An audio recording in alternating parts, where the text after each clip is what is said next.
I will discuss. Uh, First of all, we will see history of a computer. Then we will move on the discussion of the types of a computer and inputs and outputs devices. These are two chapters we will cover as much as will be possible to cover these two topics. I will cover. So let's start with this history of a computer. In this we have 20 questions. Yeah, number of questions are also given is also given here, and pages from 1 to 6. From 1 to 6 only will be about history of a computer, and we can go direct any of this chapter by the help of this link which are given. This is a help. It will help. So that's why it was provided by this company. You can say by the team. By the team.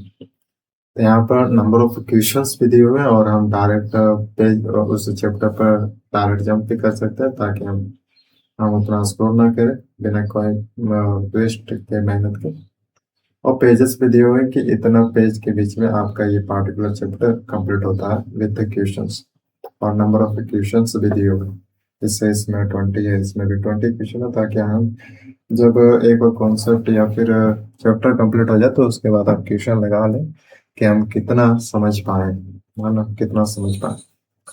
तो start करते हैं first से, यहाँ से history of computer. पहला question है कि what is a computer? A computer is an electronic device. हम जानते हैं कि ये इलेक्ट्रॉनिक है क्योंकि इसे इलेक्ट्रिसिटी जरूरत होता है, तो इसलिए इलेक्ट्रॉनिक वर्ड तो आएगा ही। ये एक डिवाइस है जिसे इलेक्ट्रिसिटी की जरूरत होता है, तो इसलिए हम कहते हैं कि एक computer is an electronic device. तो ऑलरेडी डिवाइस है, कुछ बहुत सारे ऐसे डिवाइस होते हैं जिन्हें इलेक्ट्रिसिटी की जरूरत नहीं होती, तो जिससे जरूरत है उसे हम क्या कह देंगे, इलेक्ट्रॉनिक डिवाइस कहेंगे। तो एक computer is an electronic device that takes input. हमसे इनपुट लेगा, इनपुट मतलब हमसे इंफॉर्मेशन लेगा, हम उसे बस इनपुट बोलते हैं दूसरा वर्ड में, फिर उसे प्रोसेस करेगा। प्रोसेस कौन करेगा? ये इलेक्ट्रॉनिक डिवाइस करेगा। पहले इनपुट लेगा हमसे, फिर उससे प्रोसेस करेगा।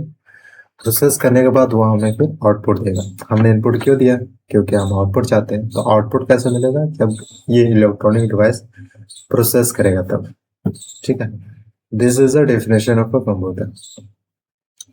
It works on the input, और कह सकते हैं पहले ये कुछ इस तरह का सर्कल है, साइकिल है इस तरह का। पहले इनपुट चाहिए इस डिवाइस को, फिर ये प्रोसेस करेगा, फिर आउटपुट। ऐसा नहीं है कि आपने डायरेक्ट इनपुट दिया और वो आउटपुट दे देगा, नहीं।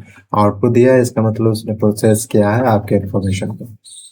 तो इन शॉर्ट हम कह सकते हैं आईपीओ, जिसका फुल फॉर्म होगा इनपुट प्रोसेस आउटपुट। और ये साइकिल है, हम इसे इधर से उधर नहीं कर सकते कि प्रोसेस यहाँ पर आ जाए, पहले प्रोसेस होगा फिर हम इनपुट देंगे, नहीं। ये इस तरह का रहेगा, ठीक है, ये फिक्स है। इसी तरह काम होता है। इट कैन स्टोर डाटा, ये डाटा को स्टोर कर सकता है, टेम्परेरी डाटा को भुला सकता है। जैसे रोम है वो डाटा को परमानेंट रखता है, प्रोसेस्ड डाटा को। लेकिन जो रहता है कि टेम्परेरी डाटा है उसे जरूरी नहीं है कि परमानेंट रखने के लिए, तो वो लॉन्ग टर्म के लिए याद नहीं रखता, तो जरूरत के अनुसार ना। देखो, it can store data and instruction for future use, यानी इसके पास कैपेसिटी है डाटा को स्टोर करने के लिए। जब हम फ्यूचर में इंस्ट्रक्शन दे तो ये फ्यूचर में भी हमारे स्टोर्ड डाटा से ये क्या कर सकता है, एक्शन ले सकता है। कि हमने पहले डाटा दिया था तो इसने क्या किया कि वो स्टोर कर लिया, फिर हम उसी डाटा से रिलेटेड हम फ्यूचर में कोई सवाल पूछ रहे हैं, कुछ भी चीज इनपुट दे रहे हैं, तो ये क्या करेगा कि ये स्टोर डाटा में जाएगा, देखेगा कि इससे रिलेटेड है, तो उससे रिलेटेड ये कनेक्ट करके हमें फिर आउटपुट देगा। ठीक है, यानी अगर स्टोर डाटा कर रहा है तो इसका मतलब है कि अगर हम उस रिलेटेड से, उस स्टोर डाटा से रिलेटेड से कोई भी जानकारी या फिर कोई भी इनपुट देते हैं तो वो इलेक्ट्रॉनिक डिवाइस क्या करेगा कि वहाँ से वो थोड़ा बहुत जो जो रिलेटेड हो रहा है उस स्टोरेज डाटा से वहाँ से प्रोसेस करेगा या फिर एक्शन लेगा थोड़ा बहुत वहाँ से, नॉट कम्प्लीटली बट थोड़ा बहुत, क्योंकि हमने स्टोर डाटा किया है या फिर उसने स्टोर डाटा किया and instructions for future use.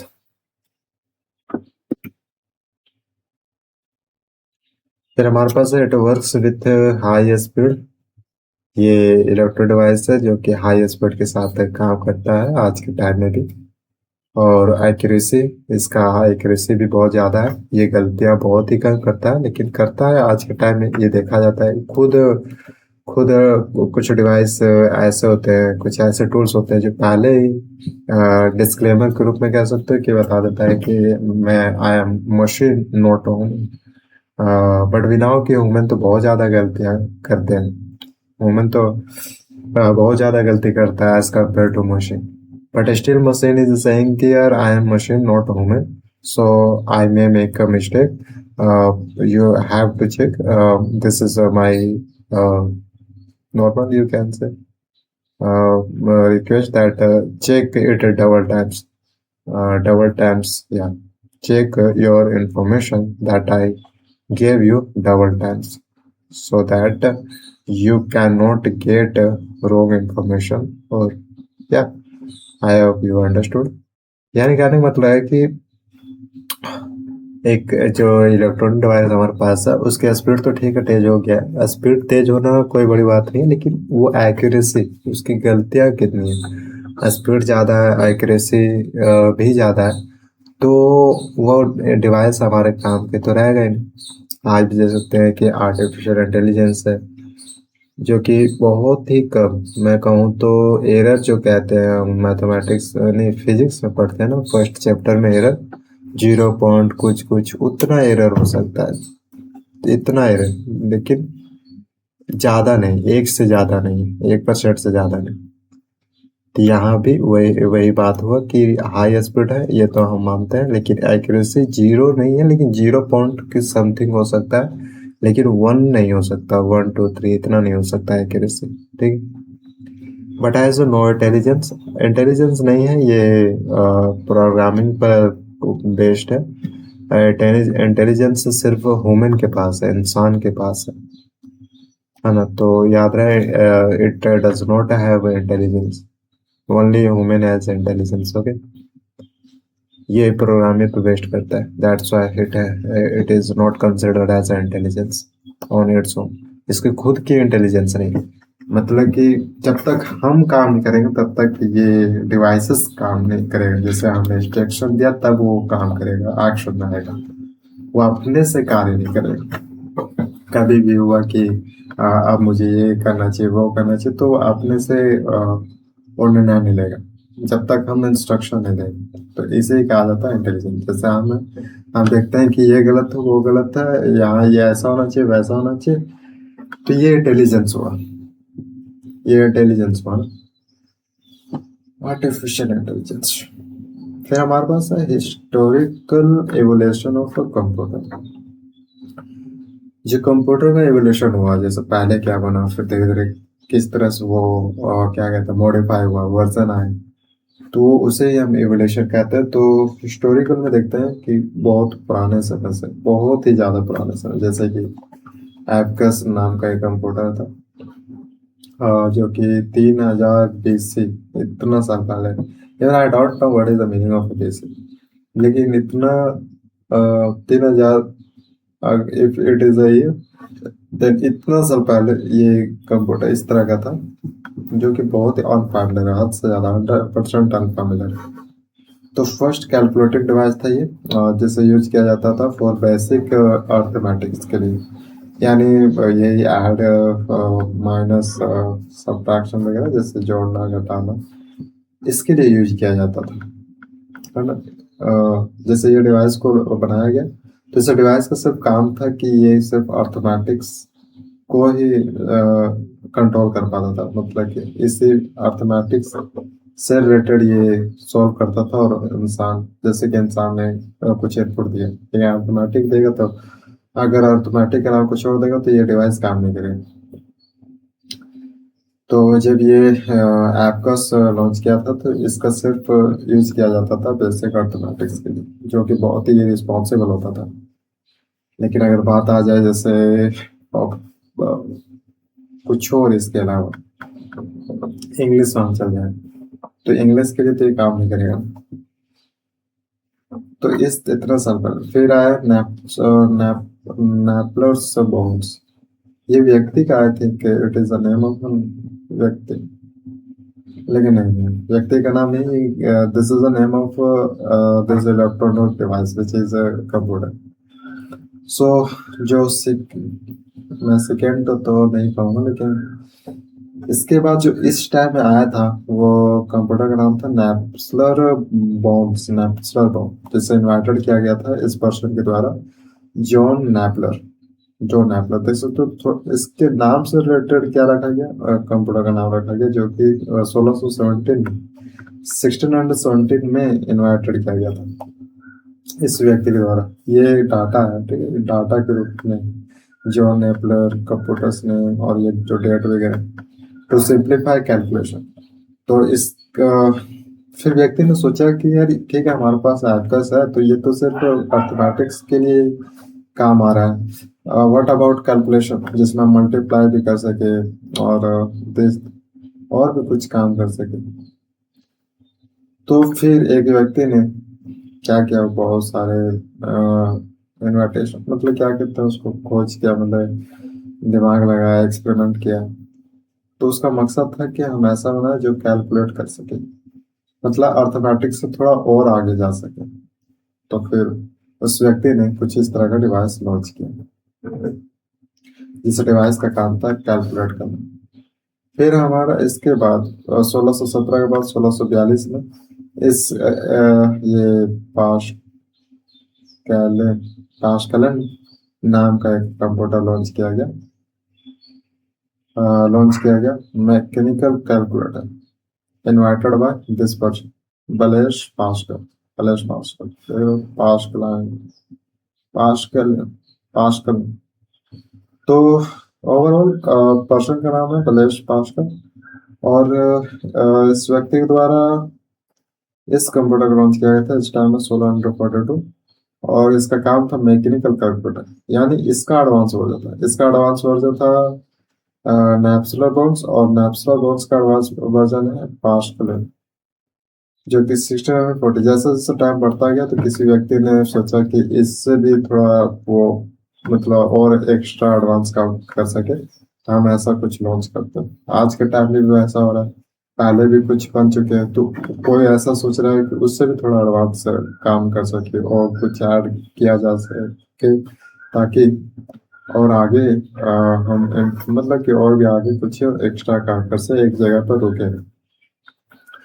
इसी प्रकार यहाँ पर भी हुआ कि जैसे जैसे समय बढ़ता गया, एक व्यक्ति के मन में ये थॉट आया कि कैलकुलेशन से भी आगे बढ़ा जाए। तो कैलकुलेशन से आगे हमारे पास आया मैकेनिकल कैलकुलेटर, जहाँ पर हम वेलोसिटी, कितना ये हो रहा है, कितना गाड़ी कितना स्पीड से जा रहा है, तो यानी मैकेनिज्म से रिलेटेड जो कैलकुलेटर होता है ना, जो हम जैसे वेलोसिटी कहते हैं, ये भी एक तरह से कैलकुलेट करना ही होता है। लेकिन क्या होता है कि हमसे, जैसे हम वेलोसिटी का फाइंड आउट कर पाते हैं जब कोई चीज मैकेनिज हो रही है, मूवमेंट हो रहा हो ना, तब वो, उसी को हम कहते हैं मैकेनिकल मूवमेंट, यानी मूव हो रहा हो, मोशन में हो, तो उसे हम कैलकुलेट कर सके, उसे क्या कहते हैं, मैकेनिकल कैलकुलेटर। तो यहाँ तक तो हमें वो, जैसे फर्स्ट में क्या था कि वो सिर्फ जोड़ और माइनस का काम करता था। फिर इसके बाद जो एडवांस वर्जन आया इस नेपलस बोन्स में, तो इसने क्या किया कि डिवीजन को भी इंक्लूड कर दिया और मल्टीप्लिकेशन को भी इन्वॉल्व कर लिया। फिर इसके बाद इसका एडवांस वर्जन आया ये पास्कल, जो कि 1642 में। इसका क्या हुआ कि ठीक है, कैलकुलेटर भी ये तो कर ही रहा था, कैलकुलेटर भी इसमें इन्वॉल्व कर दिया गया, और कहा गया कि मैकेनिकल को भी कर दिया जाए, ताकि जो डिफरेंस रहे ना पिछले वाले से कंपेयर से थोड़ा डिफरेंस है। तो मैकेनिकल यानी ये तो जोड़ प्लस और ये मल्टीप्लिकेशन डिवीजन, तो ये तो था ही पहले ऑलरेडी। तो इसमें क्या क्या है कि जो मोशन से रिलेटेड हो रहे हैं उसका कैलकुलेट करना हमारे लिए जरूरी है। तो इस तरह करके तो क्या बोलते हैं, हम मटेरियल या फिर डिवाइसेस लॉन्च किया कि वो मोशन रिलेटेड चीज़ों को भी कैलकुलेट कर सके। फिर हमारे पास आया लेबनिज कैलकुलेटर जो कि 1671 developed by Lebanese Lebanese for multiplication and division. इसका काम था मल्टीप्लिकेशन और डिवीजन करने के लिए। मल्टीप्लिकेशन, मुझे लगता है कि इसमें मल्टीप्लिकेशन और डिवीजन नहीं होगा। मल्टीप्लिकेशन और डिवीजन, ये तो बात मारा 1671। खैर ये this was the name of computer जिसका नाम था लेबनिज कैलकुलेटर और 1671 में लॉन्च किया गया था और इसका काम था कि मल्टीप्लाई कर सके और डिवीजन कर सके। फिर हमारे पास आया डिफरेंस इंजन 1822, बहुत सालों के बाद। First automated calculation machine. Automated यानी हम सिर्फ उसे, अगर जैसे हम बोल दें कि इतना प्लस इतना होना चाहिए तो हमने उसको प्रोग्राम कर दिया ना। हमने उसे प्रोग्राम कर दिया कि अगर 2-3 दिन के बाद भी कोई पर्सन आए तो उसको दोबारा प्रोग्राम करने की जरूरत ना हो। डायरेक्ट पर्सन आए वो इनपुट दे कि 2 + 5 फिर कितना होगा तो ये डायरेक्ट बता दे कितना होगा, है ना। तो इसका काम यही था कि 4-5 दिन के बाद भी कोई व्यक्ति आए तो ये बिना किसी हेल्प के अपना आप कैलकुलेट करके आंसर दे सके। First automated calculation machine developed by Charles Babbage for automatic mathematical calculation, यानी ये ऑटोमेटिक काम कर सके। एक बार प्रोग्राम इसमें करने के बाद ये ऑटोमेटिक काम कर सके, किसी की सहारा ना हो, है ना। व्यक्ति सिर्फ आए और इनपुट दे और उसका आउटपुट डायरेक्ट हो जाए प्रोसेस करने के बाद। तो ये पहला मशीन जो कि 1822 में आया था, इसका नाम डिफरेंस इंजन था। ये यहाँ पर ही इससे यहीं से स्टार्ट हुआ था क्या, प्रोग्रामिंग का, कि भाई चलो उसमें प्रोग्राम करते हैं बाकी अपना वो काम करते रहे। ऐसा ना हो कि हमें बार बार देखने की जरूरत पड़े कि क्या क्यों काम नहीं कर रहे एक बार प्रोग्राम करने के बाद। एनालिटिकल इंजन जो कि 1837 डिजाइन किया गया था, चार्ल्स बैबेज वही व्यक्ति था, फादर ऑफ कंप्यूटर। और ये चार्ल्स बैबेज को ही फादर ऑफ कंप्यूटर कहा जाता है। और क्यों ना कहा जाए, क्योंकि यहीं से तो 1822 से ही तो प्रोग्रामिंग का जो यूजर्स अप्लाई स्टार्ट हुआ और हमें एक एक्शन बेहतर एक्शन देखने को मिला। तो इसलिए मुझे लगता है कि इन्हें फादर ऑफ कंप्यूटर कहा गया। कॉन्सेप्ट ऑफ मॉडर्न कंप्यूटर, आज भी हम देख रहे हैं कि कंप्यूटर में क्या होता है, प्रोग्रामिंग दिया जाता है उसको, हम ऐप बनाते हैं, वेबसाइट बनाते हैं, तो हम उसको प्रोग्राम करते हैं प्रोग्रामिंग लैंग्वेज से। उसको हम सेट करते हैं कि भाई जब व्यक्ति इस पर क्लिक करे तो कुछ इस तरह का वर्क हो। ऐसा ही तो होता है। तो आज भी ये मॉडर्न में इस व्यक्ति का जो कॉन्सेप्ट है आज मॉडर्न टाइम में भी काम आ रहा है। इसलिए इस व्यक्ति को मुझे लगता है कि फादर ऑफ कंप्यूटर नाम रखा गया। चार्ल्स बैबेज, है ना, चार्ल्स बैबेज तो याद है 1822 से स्टार्ट हुआ था। फिर हमारे पास आया मार्क मार्क जो कि 1944 की बात है। फर्स्ट मैकेनिकल कंप्यूटर है। इलेक्ट्रोमैग्नेटिक सोच सकते हो, इलेक्ट्रोमैग्नेटिक यानी जो इलेक्ट्रॉन जो इलेक्ट्रिसिटी वगैरह होता है ना, तो उसमें जो मैकेनिज्म हो रहे हैं उससे रिलेटेड वो बता सके, उससे रिलेटेड। और ये डेवलप किया गया था हार्वर्ड एल्काइन होगा, आइकन आइकन हार्वर्ड आइकन। तो ये थोड़ा सा एडवांस है, क्या है इसमें इलेक्ट्रोमैकेनिकल मैकेनिकल इलेक्ट्रॉन में भी मैकेनिज्म होता है, तो उससे रिलेटेड ये कुछ जानकारी दे सके, इसलिए इसे क्रिएट किया गया था, लॉन्च किया गया था, डेवलप किया गया। फिर हमारे पास है ENIAC ENIAC this is the name of a computer, क्योंकि 1946 की बात है। एक दो साल इसी के बीच में 1946 की 1947 में वी गॉट इंडिपेंडेंस। या so first electronic digital computer आया इस टाइम, जैसे यूज्ड वैक्यूम ट्यूब्स। इसे वैक्यूम ट्यूब्स की जरूरत पड़ी थी, invented by J Presper Eckhart and John W. Mockline. John W Mauchly. बहुत ही गजब नाम। स्पष्ट दिखता है कि ये इंडियन व्यक्ति का नाम है। फर्स्ट इलेक्ट्रॉनिक डिजिटल कंप्यूटर था ये। और ये वैक्यूम ट्यूब्स का प्रयोग किया गया था इसे बनाने के लिए। वैक्यूम ट्यूब्स का प्रयोग किया गया था इसमें।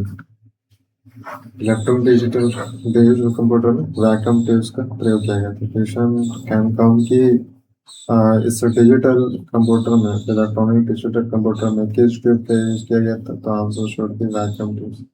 इनोवेटेड किया गया था जे प्रेस्कर इकर्ट एंड जॉन डब्ल्यू मॉर्सली। फिर 1946 के बाद 1949 में जस्ट आफ्टर 2 इयर्स एडवैक एडवैक ओके एडवैक इसने इंट्रोड्यूस किया स्टोर प्रोग्राम कॉन्सेप्ट कि हम प्रोग्राम को स्टोर कर दें और वो फिर लॉन्ग टर्म तक चलता है। हाँ, वो जो फादर ऑफ कंप्यूटर था तो वो था कुछ दिनों के लिए। फिर एक व्यक्ति ने क्या सोचा कि यार क्यों ना इसका थोड़ा सा एडवांस कुछ क्रिएट किया जाए, तो इसमें और इससे शायद इसके दिमाग में आया होगा कि ये कुछ दिनों के लिए काम कर रहा है, तो इसने सोचा होगा कि कुछ लॉन्ग टर्म के लिए ऐसा क्यों ना बना दे कि वो लॉन्ग टर्म के लिए काम करता रहे।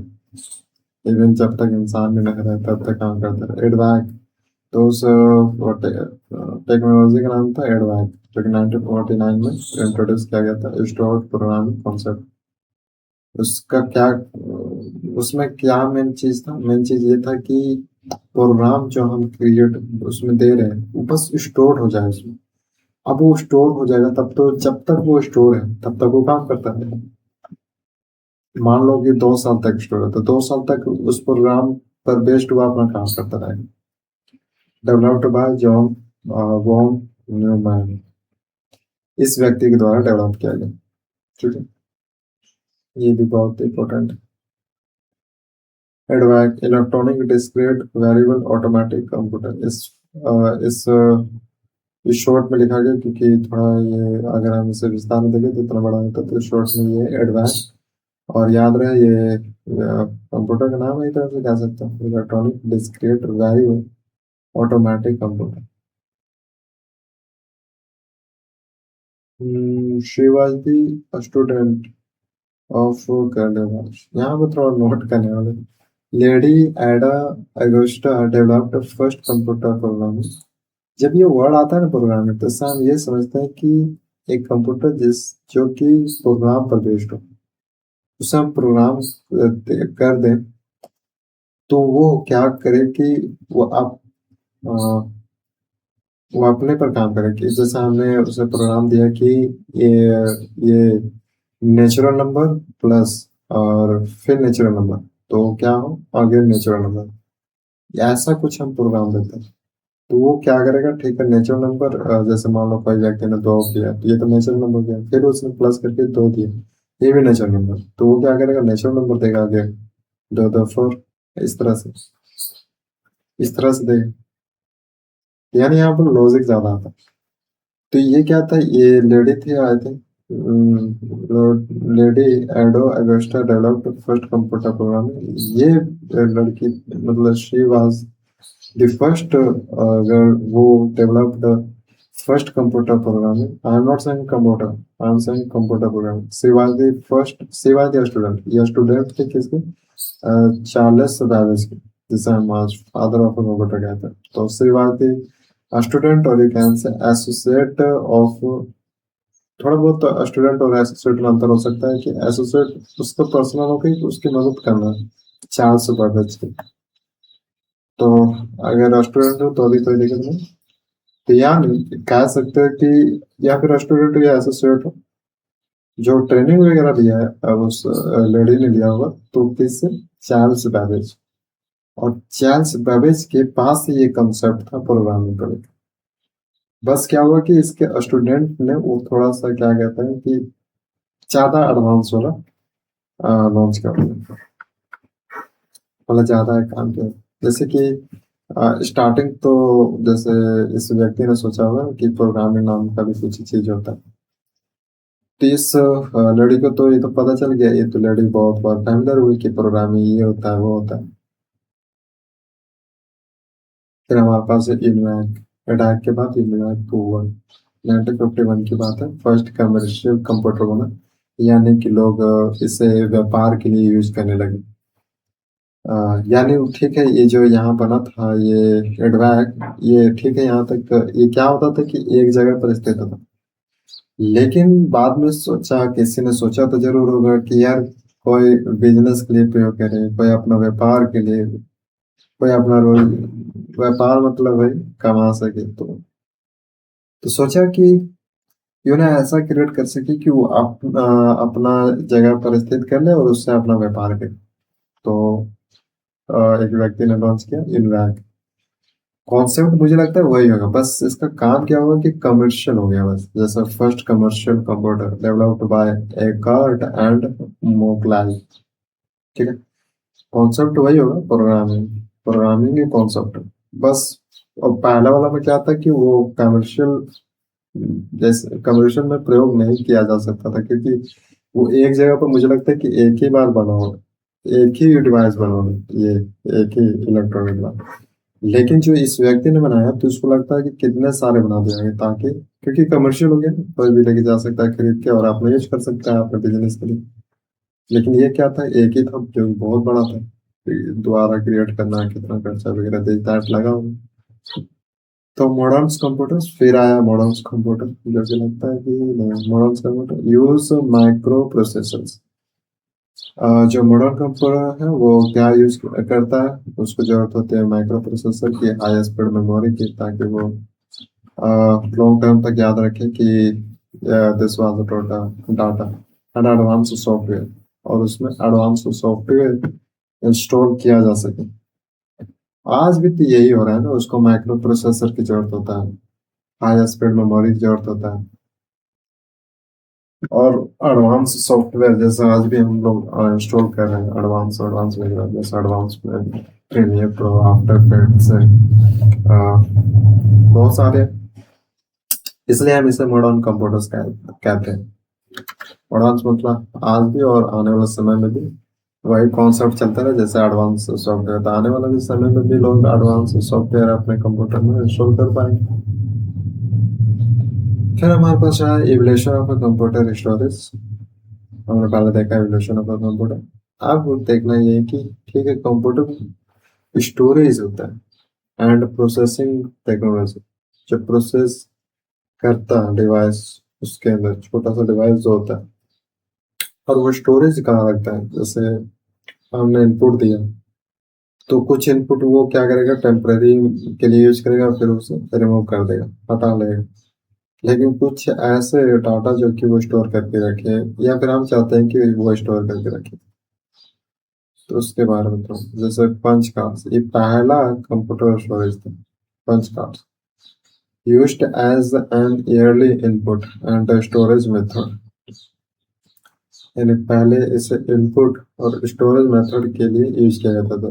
मतलब ओवरऑल वी कैन से कि this was the first storage.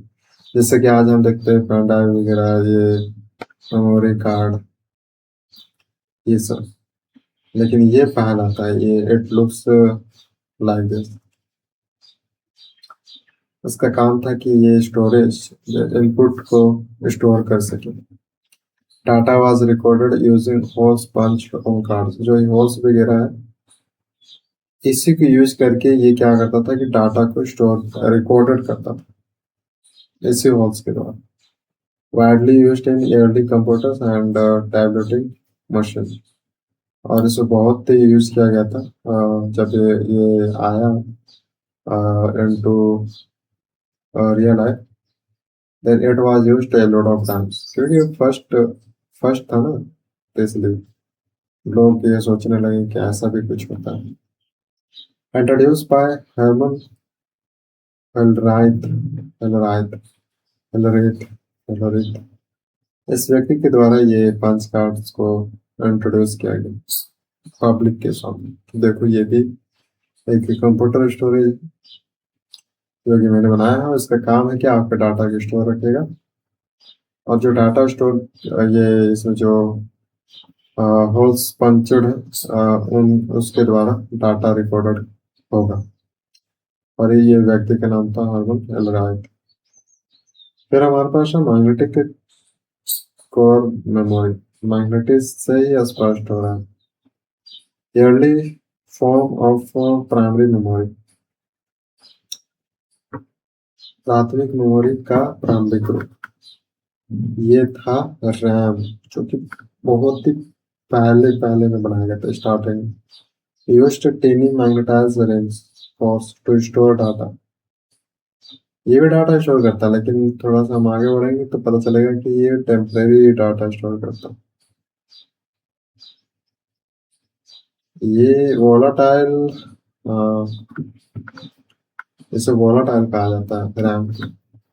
तो यानी जो शुरुआत में, आज तो थोड़ा देखते हैं कि ऐसा लूप नहीं होता है, लेकिन हम रैम नाम का भी कोई चीज यूज करते हैं कंप्यूटर में। लेकिन ऐसा नहीं दिखता। ऐसा क्यों नहीं दिखता? क्योंकि बहुत पहले की बात है, स्टार्टिंग की बात है, तो स्टार्टिंग में ऐसा दिखता था। और इसे हम स्टार्टिंग में क्या कहते थे? Primary memory.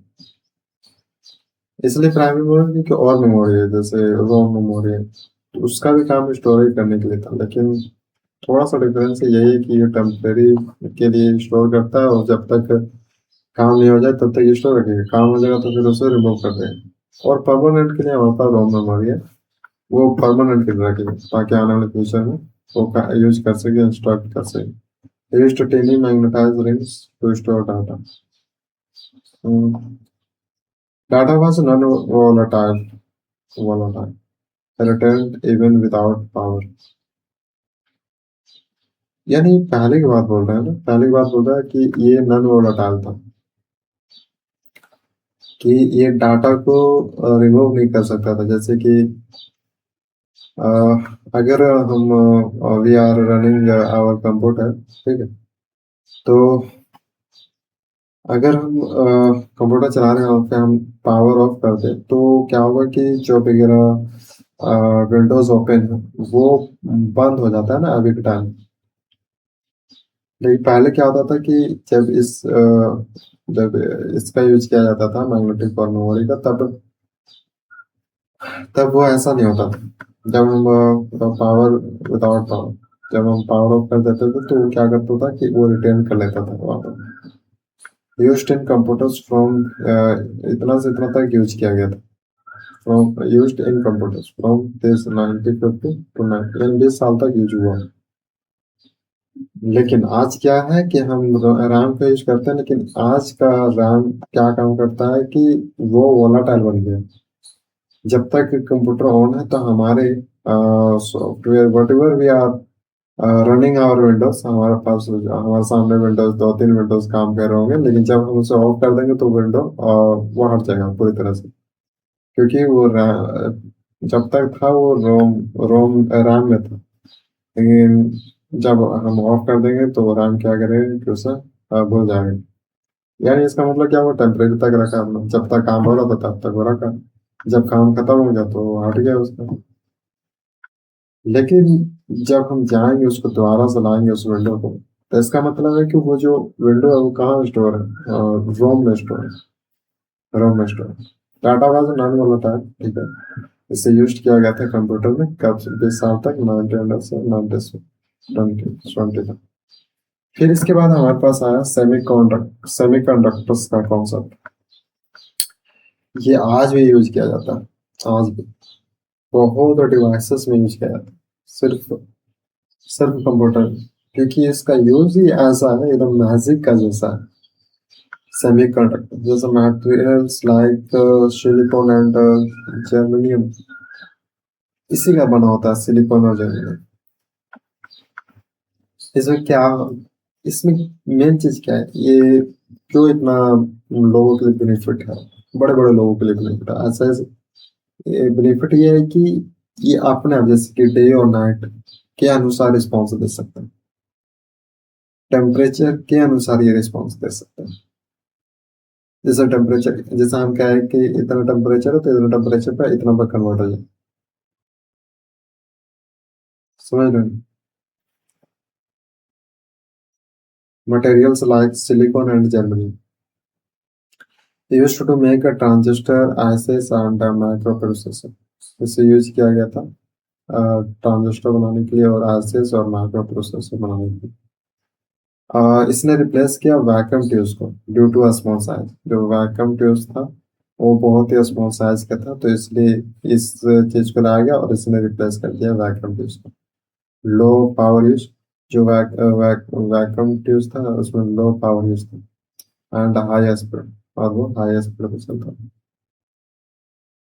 छोटा आकार कम बिजली खपत और अधिक गति के कारण वैक्यूम ट्यूब की जगह ले ली।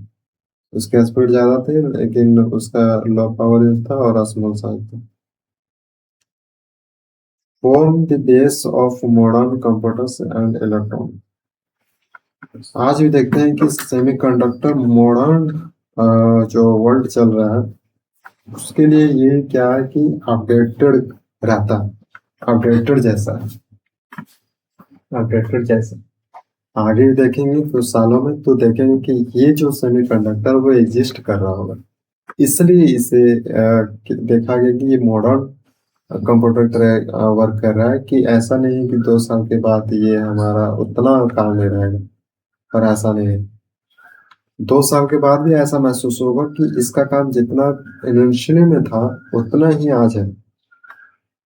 हो सकता है कि अब इसको यूज करके हम कुछ, जैसे इसका यूज हम किसी और डिवाइस में करें, तो जिस डिवाइस में हमने इसका यूज किया उसकी क्वालिटी इंक्रीज हो जाएगी। Quality answer, are you understanding? मतलब कि इसका यूज करके हम किसी डिवाइस को इतना हद तक इनहेंस कर सकते हैं उसके वर्क को लेकर कि कहना नहीं। जैसे इलेक्ट्रिसिटी आज बहुत बहुत खपत होता है, तो इसका यूज लोग कर भी रहा है जहां पर हम इलेक्ट्रिसिटी का बहुत से बहुत कम प्रयोग कर सकते। तो वहां पर क्या हुआ कि इसने क्या किया, एफिशिएंसी को इंक्रीज कर दिया, लोगों का जो नुकसान हो रहा था उसको खत्म कर दिया।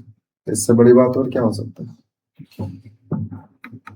फिर हमारे पास आया जनरेशन ऑफ कंप्यूटर। वाह, यहाँ से भी क्वेश्चन बनते हैं। फर्स्ट जनरेशन है फ्रॉम 1940 टू 1956, जो कि कितना 16 साल में ना, 16 साल, 40 से 50, 16 साल तक चला ये फर्स्ट जनरेशन। किस पर बेस्ड था? वही वैक्यूम ट्यूब्स। और जैसा कि हम जानते हैं कि वैक्यूम ट्यूब्स को रिप्लेस कर दिया गया किसके द्वारा? सेमीकंडक्टर्स के द्वारा, क्योंकि इसके स्मॉल साइज थे और ये हाई स्पीड पे काम करता था। जो इसका पावर था वो बहुत कम था। अब पावर कम था और हाई स्पीड पे जाएगा तो पावर भी तो खत्म होगा ना। होना क्या चाहिए कि पावर भी ज्यादा रहना चाहिए और स्पीड भी ज्यादा रहना चाहिए, लेकिन साइज को तो हटाओ। साइज उतना रहे कि वो अपने आप को कैपेसिटी संभाल करेगा। ऐसा ना पता चले कि इसके पास तो इतना कैपेसिटी है नहीं इस डिवाइस को कंट्रोल करने की, है ना? वो भी नहीं होना चाहिए। तो ये जो ये इस जनरेशन का क्या था कि जितने भी कंप्यूटर वगैरह थे तो वो बेस्ड थे वैक्यूम ट्यूब्स पर। यूज्ड मशीन लैंग्वेज 0 and 1, जिसे हम बाइनरी कहते हैं। तो इस जनरेशन में देखा गया कि जो मशीन लैंग्वेज है, मशीन लैंग्वेज का प्रयोग होता था इस फर्स्ट जनरेशन। जो कि हम मतलब कि जो मशीन्स थे वो क्या, उनकी लैंग्वेज क्या थी? मशीन लैंग्वेज थी। जिस प्रकार हमारी हिंदी लैंग्वेज है, लोगों की इंग्लिश लैंग्वेज है, उसी प्रकार कंप्यूटर की जो थी इस फर्स्ट जनरेशन में उनकी लैंग्वेज मशीन लैंग्वेज थी, जो कि 0 और 1 पर सिर्फ काम करता था, ना कि 2 पर, 3 पर, -10 पर, है ना। वेरी लार्ज साइज, साइज में बहुत ज्यादा था। हाई पावर कंजप्शन था, वो बहुत ही पावर कंजर्व करता था, कंज्यूम करता था। इनैक, एडवैक, इनवैक, हमें पता है कि जो इनवैक, एडवैक। मैं कहना क्या चाह रहा हूँ कि ये जो जनरेशन था इसमें जितने भी कंप्यूटर्स आए वो सब वैक्यूम ट्यूब्स पर बेस्ड थे। और हमने ये भी देखा कि वो उन सब की क्या जो, मतलब कि उस व्यक्ति ने वो कॉन्सेप्ट को यूज किया, क्या चीज बोलते हैं, प्रोग्रामिंग। जैसे आज हम उसे मशीनी लैंग्वेज तो कहते हैं, प्रोग्रामिंग लैंग्वेज, मशीन लैंग्वेज। तो प्रोग्रामिंग लैंग्वेज तभी तो पॉसिबल है जब तक हम बाइनरी लैंग्वेज यूज ना करें। बाइनरी लैंग्वेज हमने यूज कर दिया, इसका मतलब प्रोग्रामिंग कर रहे हैं, और क्या करें। अब देखते हैं 1940 इसके बीच में कौन कौन सा हमने कंप्यूटर देखा। एग्जाम्पल में क्या दिया हुआ, इनवैक, एडवैक और इनवैक। तो ये 1940 की बात है। 90 तक यहाँ पर पहला है ये मार्क भी आ गया। मार्क, फिर इसके बाद है इनवैक है, एडवैक है, फिर यहाँ पर आया इनवैक। इनवैक 1950। फिर इसके बाद आया, ठीक है, ये वाला ठीक है। सेकेंड जनरेशन जो कि बेस्ड था ट्रांजिस्टर पर, यूज्ड असेंबली लैंग्वेज। ऐसे असेंबली लैंग्वेज भाषा का उपयोग किया गया था। Smaller, faster and more reliable then first generation. यानी फर्स्ट जनरेशन के कंपेयर में ये बहुत ही स्मॉल था और फास्ट भी काम करता था, और मोर विश्वास, बहुत लोगों को विश्वास भी था कि ये अच्छा काम करेगा प्रोडक्टिविटी में। एग्जांपल्स क्या, IBM है 1401, IBM 7009 Pro। ये टेबल में दिया हुआ ताकि रिवीजन के रूप में वी कैन एनालाइज इट। फिर हमारे पास है थर्ड जनरेशन जो कि था 1964 से 1971। ये बेस्ड था इंटीग्रेट सर्किट पर, जिसे हम शॉर्ट में ICS कहते हैं। इन्वर्टेड किया गया था किल्बी एंड नो आर्नोइक। आर्नोइक high language, high level language use किया गया था। इस कंप्यूटर में हाई लैंग्वेज, लेवल लैंग्वेज जो कि सी था, बेसिक था, कोबाल, फोर्टेन, इस प्रकार का लैंग्वेज यूज किया गया था इस कंप्यूटर में। इस जनरेशन में वी कैन से रिड्यूस, इसने क्या किया कि साइज को रिड्यूस कर दिया, कम कर दिया, और कॉस्ट को भी कम कर दिया, और स्पीड को बढ़ा दिया।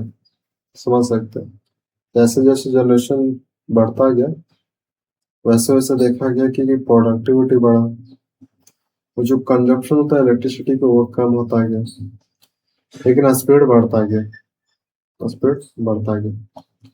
Reduce size and cost increased speed. Example हमारे पास है IBM 360, फिर IBM 370। फोर्थ जनरेशन 1972 से लेकर 1979।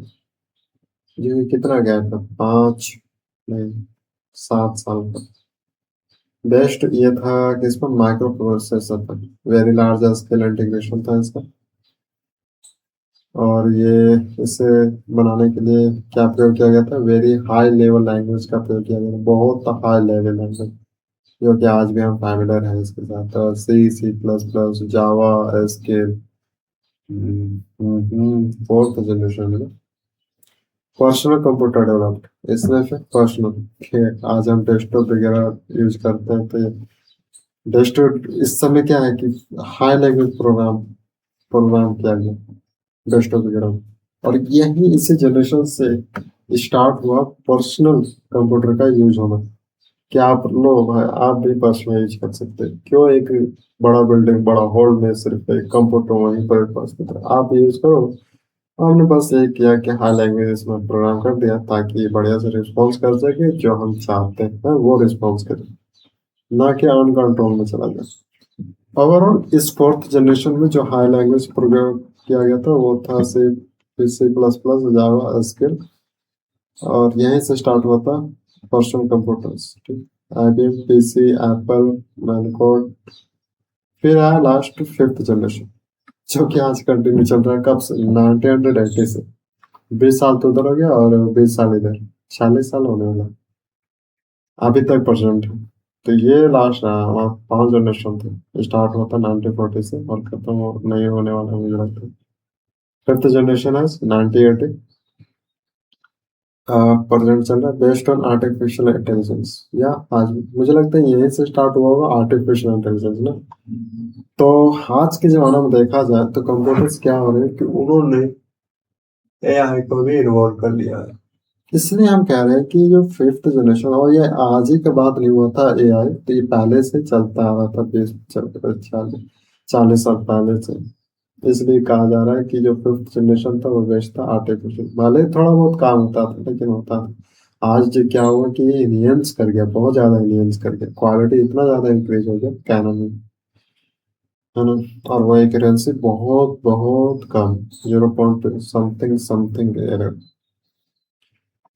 Overall, this was the fifth generation, which was based on artificial intelligence, जिसे हम शॉर्ट में AI कहते हैं। और ये अल्ट्रा लार्ज स्केल इंटीग्रेशन समझ सकता है, इंटीग्रेट कर सकता है दूसरे इंटरनेट जैसे कनेक्ट होते हैं। बहुत अल्ट्रा लार्ज कृत्रिम बुद्धिमत्ता, यानी हमने का इंटेलिजेंस है वो आर्टिफिशियल है, हमने अपने इंटेलिजेंस को दे दिया लेकिन वो हमने मेड किया, उसको क्रिएट किया। Used intelligence and natural language, natural intelligence का प्रयोग किया गया और नेचुरल लैंग्वेज का प्रयोग किया गया। Uses advance technology like machine learning and robotics. Examples हमारे पास है AI based systems, super computers. यहाँ देखा जाए फर्स्ट जनरेशन हमें ये याद रखना होगा कि स्टार्ट हुआ था 1940 से और ये एंड हो रहा है फिफ्थ जनरेशन में, जो कि एंड जो हो रहा है 1985 से। इसमें क्या था कि 1980 से था 1985, तो इसमें चला 16, फिर 7, फिर 6, फिर 7, फिर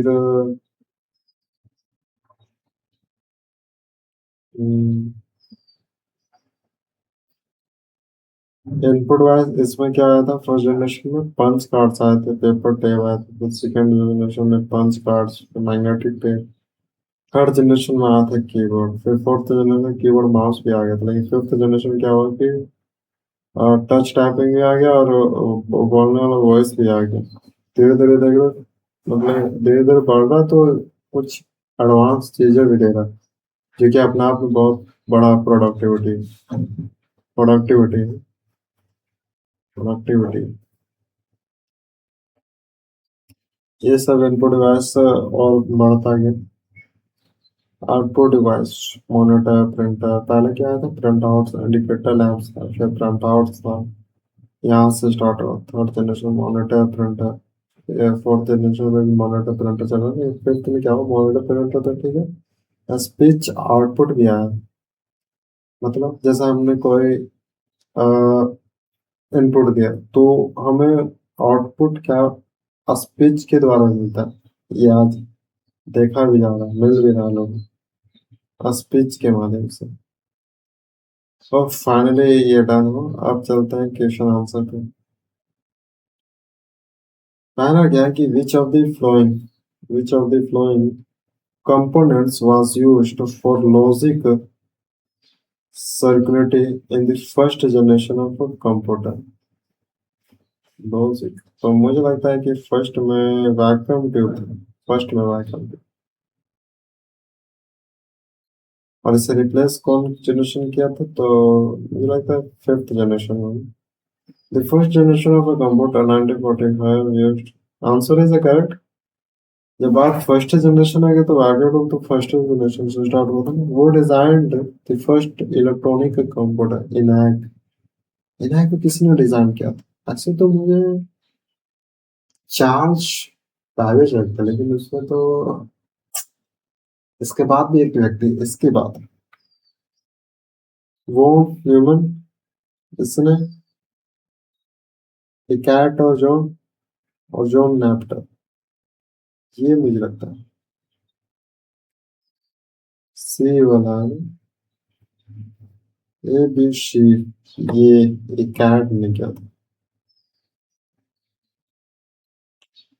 ENIAC. was designed by Christopher at the University of this university. It was the first programmable general purpose electronic digital computer and was constructed during World War II के दौरान इसे कंस्ट्रक्ट किया गया था। इस कंप्यूटर को ENIAC electronic numerical integrator and computer और इस यूनिवर्सिटी में मतलब इस यूनिवर्सिटी में इसका काम हो रहा है ENIAC। फिर हमारे पास है fifth the Napier's technology used for calculation is called, यानी जो नैपलर का जो टेक्नोलॉजी था वो किस लिए प्रयोग किया जाता था। मानते हैं कैलकुलेशन, लेकिन थोड़ा सा कैलकुलेशन फॉर कैलकुलेशन के लिए तो क्या कहा जाता है उसको, टेक्नोलॉजी का नाम क्या है, और सेमीकंडक्टर तो नहीं होगा, rhabdology, vibrology, rhabdology. Answer is A, known as bombs। And vacuum tubes were replaced by transistors in मुझे लगता है कि fifth generation,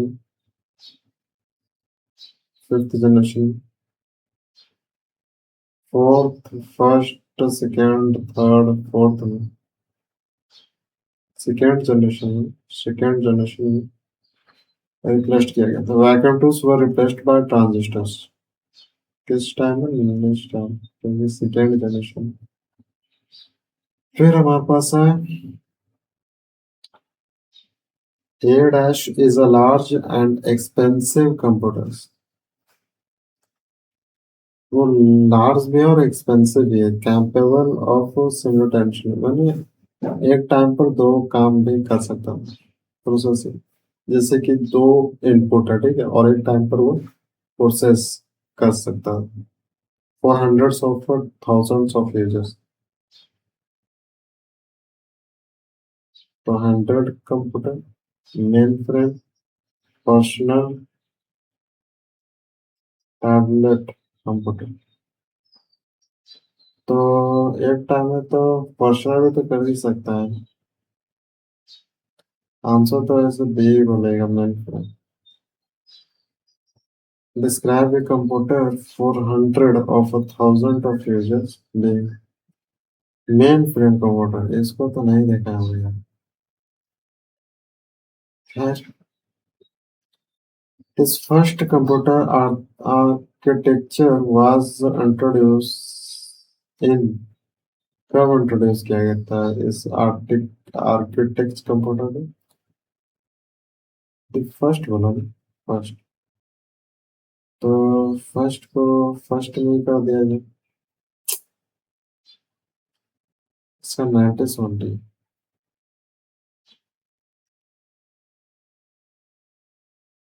Time sharing became possible in किस जनरेशन में टाइम शेयरिंग पॉसिबल था? टाइम शेयरिंग,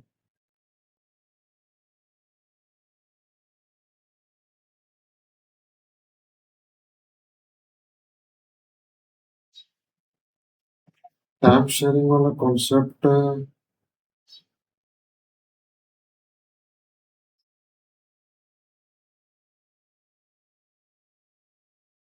इसका मतलब क्या, time sharing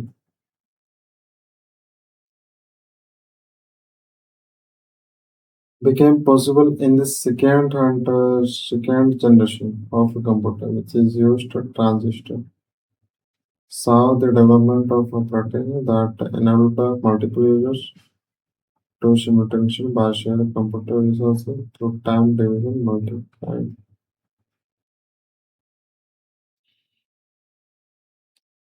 Tableting machine was the first electromechanical machine developed by, बहुत गजब गजब नाम है, Herman Allardyce। What was the operating speed of a third generation computer? What was the operating speed of a third generation computer?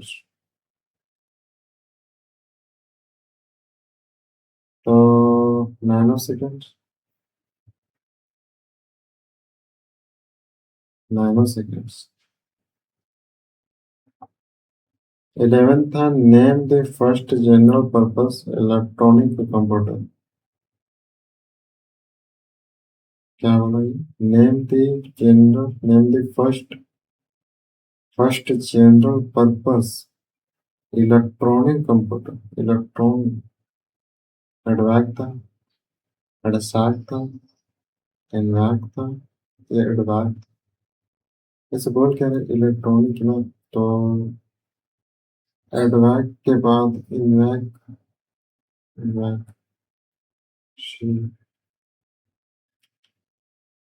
The first version of Unix was developed by, I don't know, I don't know about it.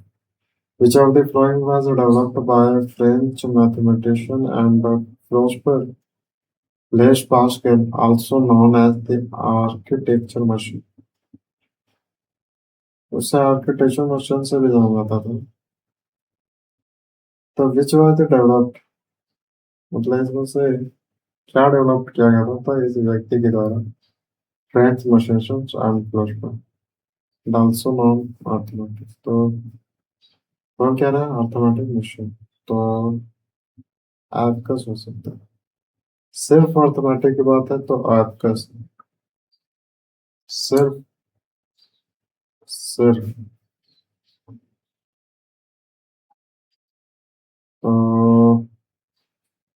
इसने answer दिया B, पांच kilo. पर यहाँ पर यार Blaise Pascal developed a mathematical calculation called Pascal in 7th century, which was also known as the arithmetic machine. This greater gear-based machine could perform addition and subtraction. The abacus is an ancient counting device that is not associated with the Pascal anymore. Who built the analytical engine, one of the earlier computer devices? किसने build किया था analytical engine? तो मेरे ख्याल से John Napier होना चाहिए। D है चार्ल्स बैबेज। फिर हमारे पास EDVAC stands for, full form, ये भी ठीक है। Variable automatic computer, analogue computer, automatic computer, variable. C और डी में अंतर क्या है? Electronic discrete variable, automatic compiler है, कंप्यूटर, इलेक्ट्रॉनिक डिजिटल। ये तो नहीं होगा, डी तो नहीं होगा, डी नहीं होगा, और ये ये होना चाहिए, सी होना चाहिए। ये भी होता है लेकिन सी, सी। उसके बाद है electronic numerical integrator and computer, ENIAC जैसे क्या है, ENIAC was the first binary programmable computer based on programming बात की। तो ब्लेस पास्कल कॉन्सेप्ट, या सी होना चाहिए, बी बोल नॉन न्यूमस आर्किटेक्चर। ठीक है, ठीक है। Which of the following is the fourth generation programming language? Fourth बोला तो इसमें फोर्थ, which of the, ये मरकरी कहाँ से आ गया भाई? ये तीनों तो हो गए fourth generation. C, as per fourth generation programming are designed for database management। ये सिर्फ बोला प्रोग्रामिंग, मरकरी कहाँ है गति? Mercury, thank you. ठीक है, आजकल डाटा मैनेजमेंट के लिए है फोर्थ जनरेशन लैंग्वेज आजकल आर। लेकिन एक minute, Which of the following is the fourth generation programming language? और आंसर है सी। ये क्या प्रोग्रामिंग लैंग्वेज?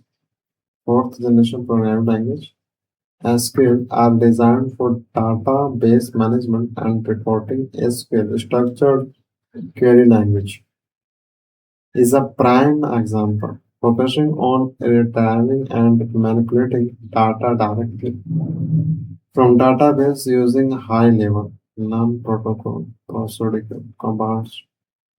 Overall, ये क्या बोलते हैं SQL, ये प्रोग्रामिंग लैंग्वेज, सी भी तो प्रोग्रामिंग लैंग्वेज है, लेकिन फोर्थ जनरेशन की बात।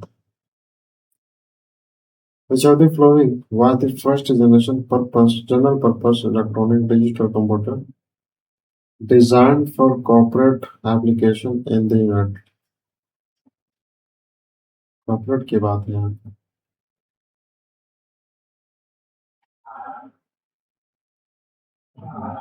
Answer is a C.